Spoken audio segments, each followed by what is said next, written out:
Welcome back to another episode of the Black and Rojo Post. My name is Will, your home for DC United news and content. And today we are previewing DC United versus Chicago Fire. If you're living in the DMV, then you witnessed one of the more chaotic weather cycles in a very long time. At least for me personally, in my 30 plus years of being a human being on this planet.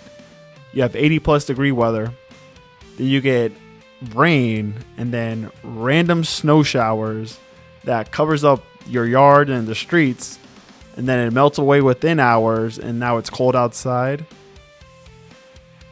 Just be safe out there. Don't underestimate the weather out there, because you do, you'll find yourself in some trouble. DC United heads up north to Chicago, which might be one of the more intriguing early measuring stick games of the season so far.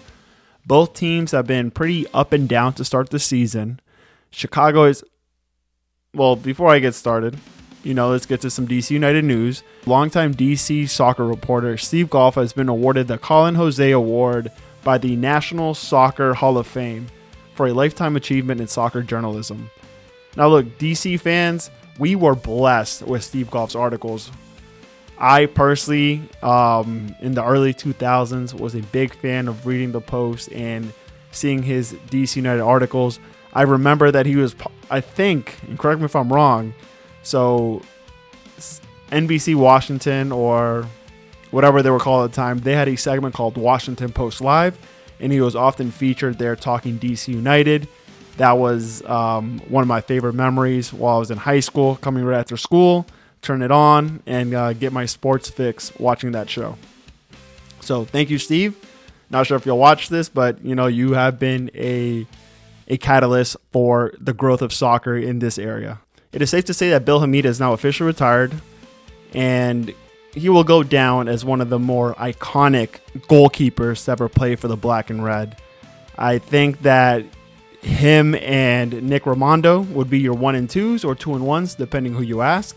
But nonetheless, we have been blessed with 2 amazing goalkeepers, and now it's Bill Hamid's turn to enjoy retirement and get an opportunity to be a coach and a goalkeeping coach, where he will share his knowledge of the game and develop the next generation of talent for the U.S. or whatever international players come play in the USL, and maybe his career will continue to flourish and grow. Now on to the Chicago Fire. This matchup with the Chicago Fire is interesting because both teams feel very similar in quality. They're both, I know it's only been 3 games and I'm getting ahead of myself probably, but they're both in the Eastern Conference between 5 and 7. Like I said, it's only 3 games, but at least we're not bottom last like the Philadelphia Union, which I'm pretty happy, and it's actually quite depressing. 2025 Sports Shield winners last season, and now they can't even score a goal to save their life. But this is not about them. This is about us versus the Chicago Fire. I'm just a little happy about it. A little too happy, actually. So before we get started, it is important to talk about the injuries for this game. So on the injury report, the Chicago Fire will be out of Andre Franco. He's out for the game. Andrew Gutman also out, lower body injury for both of them. And Sam Rogers out, lower body injury as well. There are 3 players that are questionable for this game. That's going to be Hugo Kuipers, Victor Rajovic, and Jason Shukaluk. I apologize if I am mispronouncing your name. For DC United, it's going to be the same injury report that we've seen the last 3 weeks, with Aaron Herrera out, lower leg injury, Hakeem Karamako out, and then Gabriel Siegel also out. So both teams are dealing with missing pieces. Although both teams are injured, it looks like Chicago Fire are the most injured of the 2, and this is an opportunity for DC United to steal some points on the road. Take advantage of a wounded team like the Chicago Fire. We need to get any win we can, however way we can.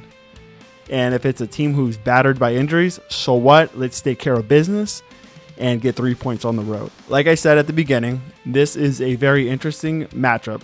These are 2 teams that seem like they're very similar in quality. When you look at both midfields, they're 2 teams. When you look at their midfields, both teams don't really rely on the midfield to create chances or contain possession, the better word is maintain possession. They rely on their wingers and forwards to do all that work for them.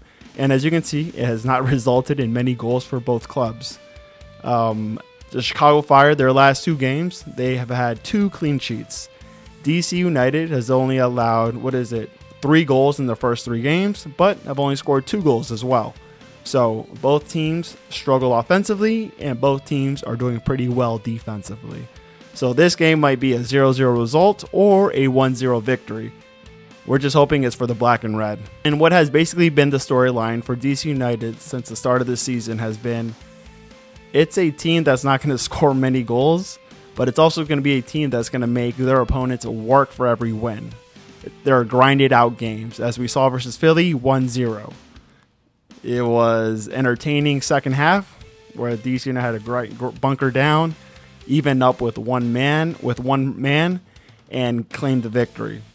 Versus Austin FC, 1-0 loss. It did come in the 80th minute with a couple of lucky bounces, but Austin had to work for that victory. Inter Miami down early 2-0. We thought it was going to be a blowout, maybe 5-6 more goals. Ended up being 2-1, and Inter Miami escaped with a 2-1 victory. DC United did have opportunities to have a steal a point on the road, at home, however way you want to define it. But all 3 have been grinded out games, and I expect nothing less from this game versus the Chicago Fire. And a couple of questions for this game. Will Rene change the formation once again? Are we going to finally see Luis up top and start with Ty Baribo and see what this pairing can do for a full 90 minutes? Will we see our first round pick, the number 1 overall pick in the MLS Super Draft, in Markovic? He did pleasantly very well against Inter Miami. He did not look phased. He actually played pretty confidently, the way he was moving and distributing the ball. Will he be more in the back line? It looked like he did play some of the 6 role, or was it the 8? I can't remember. But it looks like we used him as a deep defensive midfielder during moments of the game. I think we should keep our core players in the starting 11 that have made it difficult for teams to grind it out, get those grind out victories. But we do need to make some changes because, like the old saying says, keep doing the same things expecting different results.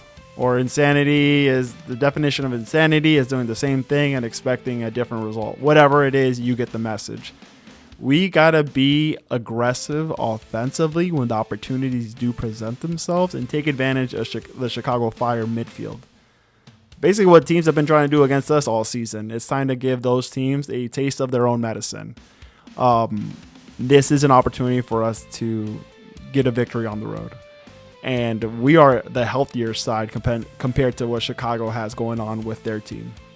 And after the performance you put up against Inter Miami, 72,000 in Baltimore, a great crowd, a great second half, this is the momentum you want to build upon. Show your fans that you are serious about this season.